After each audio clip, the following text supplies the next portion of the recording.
What's up, guys? I'm back with another movie review. Today I've got one from Doppelganger releasing, and it is Summer of Fear. This is a story about a girl played by Linda Blair. She seems to have a pretty good life. She got a boyfriend, she got big hair, she likes to ride horses. But then her aunt and uncle are killed in a mysterious car accident, which sends her mother into this complete state of mental devastation. But anyway, her cousin comes to live with them, and as soon as she arrives, just things are clear to Linda Blair anyway that something is off about this girl. She just gets a weird vibe from her story. Doesn't really mesh up. It seems like she tends to lie, and she kind of has like a weird charm over people. Like people really like her, except for Linda Blair, who can't stand her. As time goes on, more and more problems surface for Linda Blair. She breaks out in hives. Her horse goes on a rampage and attacks her cousin. It's just one thing after another.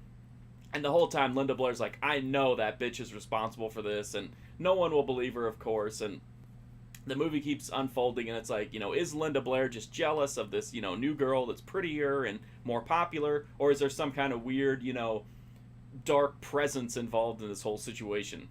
This movie was a made-for-TV movie, and now it's kind of gets more, kind of more coverage because of the fact that it was directed by Wes Craven. It stars Linda Blair. But it is still a made-for-TV movie, which means that in terms of, horror, it's kind of limited. It's not a really intense or super scary movie. It's just kind of a goofy, campy witchcraft kind of a movie. Linda Blair is funny, and her performance is pretty over the top.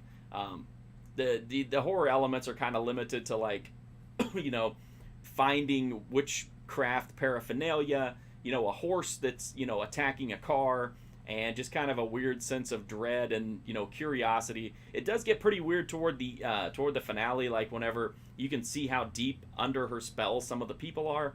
But ultimately, it's just not a super scary or super crazy movie. But it is really fun to watch just because of it's kind of campy and just kind of fun. Definitely not a must-see movie. But if you're a fan of Linda Blair, I definitely think you should check it out. If you're a fan of like made-for-TV horror, it's definitely worth a look. To me, it's just an interesting movie. It's nothing spectacular. It's nothing overly memorable. It's just a fun, brisk movie that, has some quirky performances and some weird moments in it. Obviously, no nudity. It has no blood. This is a 70s made-for-TV movie. That should come as no surprise.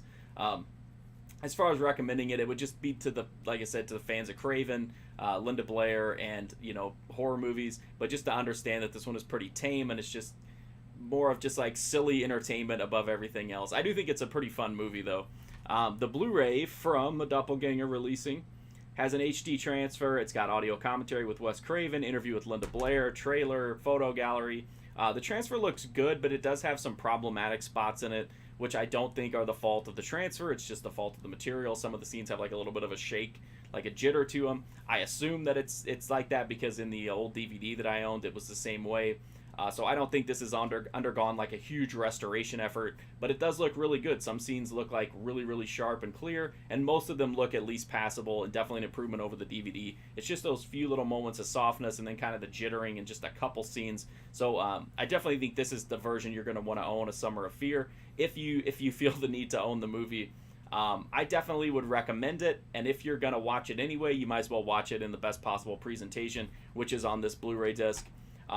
That's my review of Summer of Fear. I think it's solid, definitely worth a look, but you just kind of have to be able to appreciate the more campy side of horror to really get the most out of the movie. I also did a full write-up on Summer of Fear at my website, markfusion.com. I'm also on Instagram, Twitter, Twitch, Patreon at markfusion. But the best way you can help me out is just to hit that sub button. It's free and it's easy, and it keeps me from having to create complex witchcraft type voodoo to raise my sub count, which I don't want to have to do because it really sucks when you have to burn hair because it smells really bad. So it would be better if you could just hit the sub button for me and help me do this the natural way. So thank you so much for watching these videos. I do greatly appreciate it, and hopefully I'll see you soon.